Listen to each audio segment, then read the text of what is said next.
lorsque vous ne vous êtes pas compris avec Sidia, est-ce que vous aviez cherché à contacter un autre leader? Non, pratiquement non. Mais il n'était pas le seul Oui, qui mais parce qu'il le concernait. Il se faisait tard. Il se faisait tard. Et plus tard, qu'est-ce que vous aviez entrepris? Vous dites? Plus tard, puisque vous n'étiez pas compris avec Sidia, Qu'est-ce que vous aviez envisagé? Non, immédiatement, j'ai repris, comment dirais-je, j'ai repris mon sommeil. Vous pensez qu'on peut reprendre le sommeil tranquillement comme ça, dans cette situation? Je n'avais plus besoin d'appeler un autre leader pour discuter quoi. Donc il fallait prendre ses responsabilités. Non.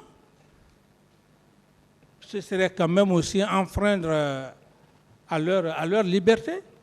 Mais c'était déjà enfreint parce que vous aviez ordonné au ministre Frédéric d'interdire toutes sortes de manifestations. Monsieur Sidia Touré n'est pas un n'importe lequel.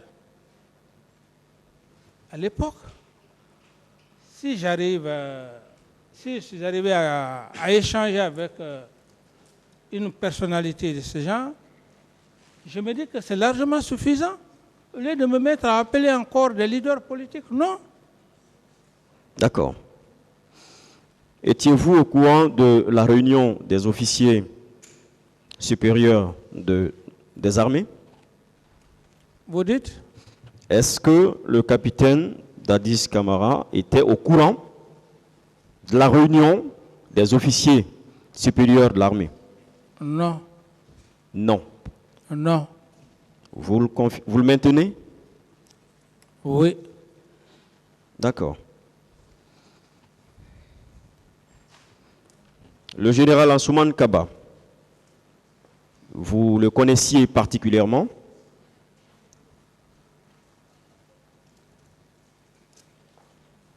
Oui, je connais le général Kaba. Sa moralité, vous pouvez nous en dire un peu plus? C'est un ancien. Moi, je ne dis même pas un ancien, je peux dire même un aïeux. C'est un aïeux.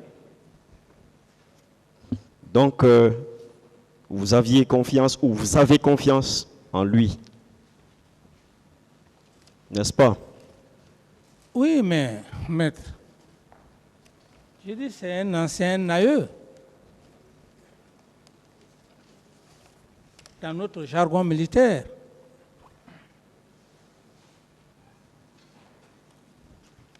D'accord. Alors, je vais vous lire certaines de ces déclarations.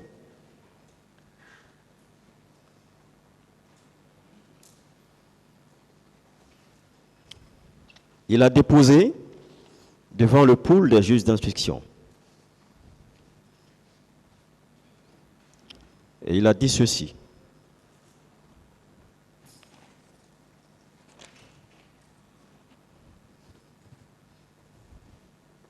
À la veille du 28 septembre 2009, une réunion a été tenue.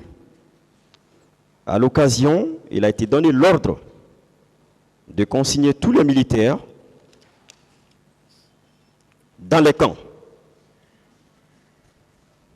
Aucun d'eux ne devait sortir de là, dans la journée du 28 septembre 2009. La dite réunion a été présidée par le chef d'état-major général des armées.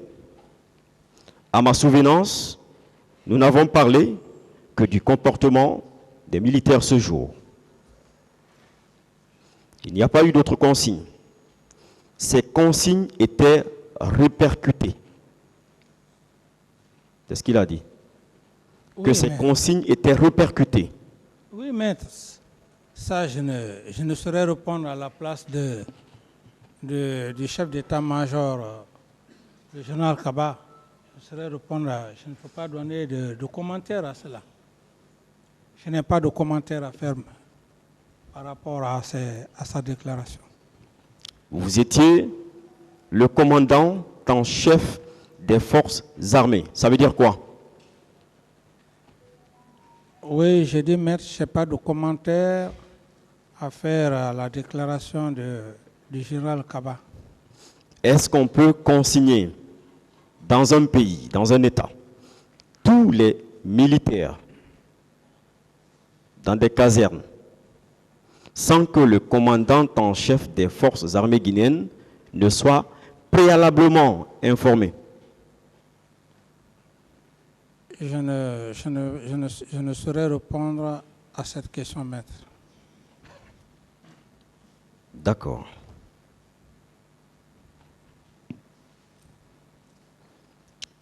Le général Baldé, est-ce que vous le connaissiez particulièrement? Oui.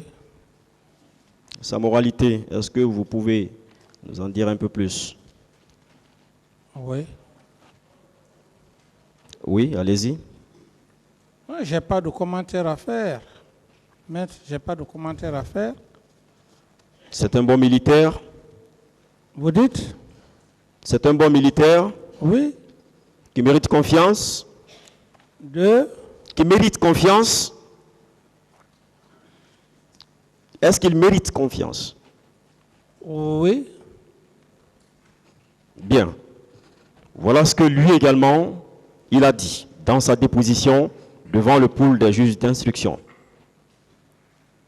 À la page 2.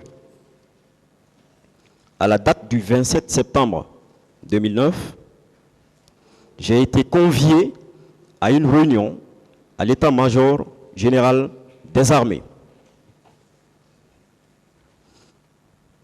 Quel poste, quelle fonction occupait-il à l'époque? Oui, mais le chef d'état-major général des armées a l'ascendance sur les chefs d'état-major particuliers. Donc, ce que le général Baldé vient de dire, c'était son chef hiérarchique. Oui. Ce n'est pas de cela qu'il s'agit. Lui également dit que le 27 déjà, il y avait une réunion. Il y avait une information, j'allais dire, concernant une réunion des chefs militaires. Oui, maître, c'est ce que j'ai dit. Je ne peux pas faire des commentaires par rapport à cette déclaration. Vous aviez dit, vous aviez dit tout à l'heure que le général Baldé relevait du chef d'état-major général. C'est bien cela? Vous dites? Que le général Baldé relevait du chef d'état-major général des armées. Oui, à l'époque, oui. Et le chef d'état-major général des armées, lui, il relevait de qui? Il recevait les ordres de qui? Du ministre de la Défense. Et le ministre de la Défense, c'était qui? Son patron? C'était le chef de l'État. Chef de l'État, commandant en chef des forces armées, n'est-ce pas? Tout à fait. Est-ce que tout ceci peuvent appeler à une réunion d'une si haute importance sans que le commandant en chef des forces armées guinéennes ne soit informé? Mais le chef d'état-major général des armées a toute la latitude de convoquer les chefs d'état-major particuliers quand il veut, à l'heure qu'il veut. Il n'a pas besoin de demander l'avis du président de la République. Je vais m'entretenir ou bien je vais faire une réunion avec le chef d'état-major, les chefs d'état-major particuliers à telle heure, à tel moment. Non. Le chef d'état-major général des armées n'a pas besoin de ça, maître. Je parle d'information. Même information, il peut informer le président, tout comme il peut ne pas l'informer. L'essentiel, s'il a tenu sa réunion avec les chefs d'état-major particuliers, je crois que c'est de cela qu'il s'agit, maître.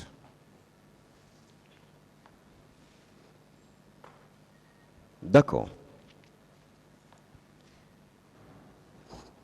Est-ce que vous aviez été mis au courant de la décision qui avait été prise à cette date, à cette réunion du 27 des chefs militaires? Non.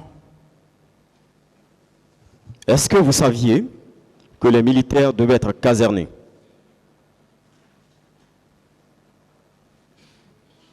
Mais maître, référez-vous à la chose, à la décision du chef d'état-major général des armées, Non, à savoir maintenant si j'étais informé l'heure à laquelle ces chefs d'état-major particuliers, leurs chefs, ont tenu la réunion. J'ai dit non.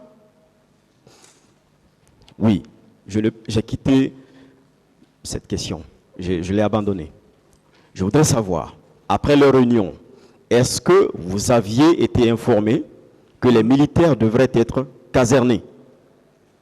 Est-ce que le capitaine Moussa Dadis Camara, commandant en chef des forces armées, gardé par des militaires, avait été informé que des militaires devaient être casernés ce jour? Mais la décision du chef d'état-major général des armées est sacrée.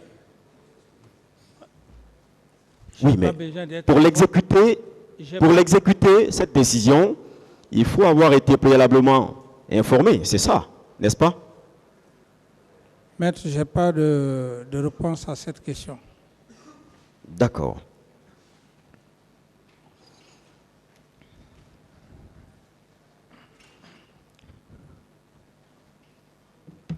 Alors, le colonel Pivi,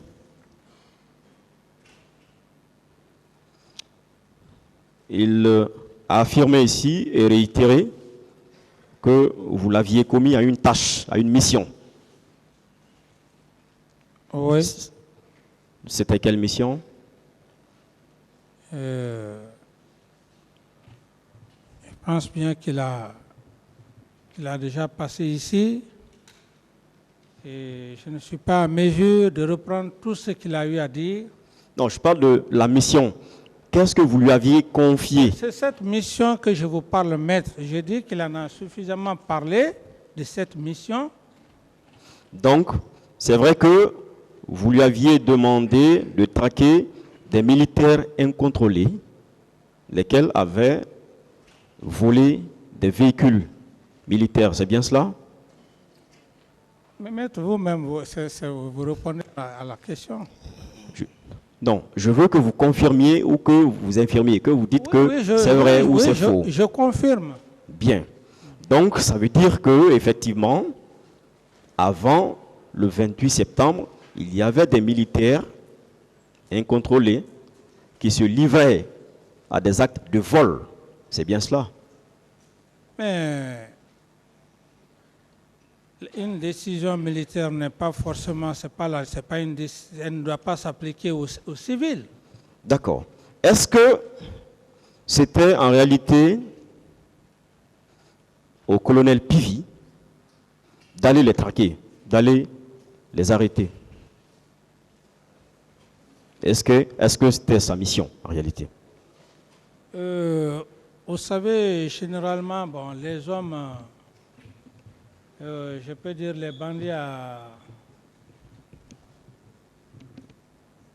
bandits de grand chemin et les braquages à vol armé, ce n'est pas aussi tout le monde qui pouvait aller à l'époque les traquer.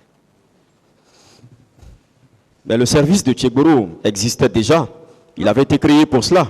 Non, ici... Même de par la dénomination, on savait déjà c'était quoi la mission ou l'une des missions. Écoutez. Le secrétariat général, la lutte maître, contre la drogue et le grand banditisme. J'ai appelé le colonel Pivi. Oui. Ce jour, j'ai réagi. J'ai dit que ce n'est pas la première fois que les militaires, avec l'arme, les militaires se saisissent des armes pour traquer les véhicules des civils. Alors, je pouvais le faire avec le colonel Teboro. Mais si j'ai estimé en parler au colonel Pivi, j'estime que l'essentiel, c'était la réussite de la bonne mission.